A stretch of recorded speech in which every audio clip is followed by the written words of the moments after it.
It's so tiny, isn't it? And you were saying today, so comfortable. Very comfortable.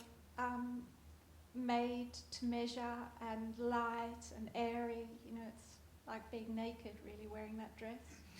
I was looking at the Sarah costume in the film and remembering, I have this memory of coming to Martindale Hall in the early morning and seeing Pat Lovell, the late, great Pat Lovell, outside with ironing boards and starch. And you know how beautifully the little cap sleeves stood up, you know, all carefully starched and ironed. That was Pat Lovell, the executive producer of Picnic at Hanging Rock, first thing in the morning at Martindale Hall. Yes, it's looking a bit floppy now. That was, yeah. And in terms of the dress, can you hear me? Am I speaking through properly? The daisies were, as you probably heard in the film, Miranda's favourite.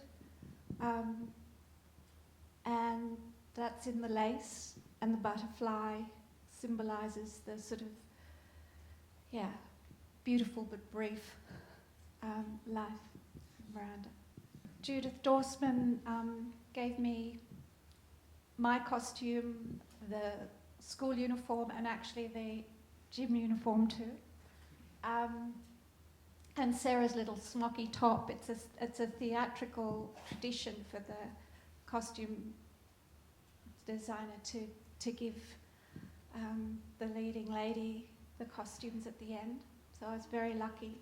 I was talking today on radio about the fact, it's the first time I've actually confessed it, but the fact that I lived in the country for a long time and kept all the costumes in an old sort of wardrobe. Those wicker skips that they use in wardrobes, wardrobe departments, and all the costumes were in there. And I'd been in town working and for quite a while. And when I came back, bush rats had gotten into the wicker skip, and they'd eaten a hole in the blouse that went with the gym uniform. And I was just horrified. And then I thought, oh my God, if they'd eaten the dress, you know. So it was at that point that I knew it was time to put them in more responsible hands.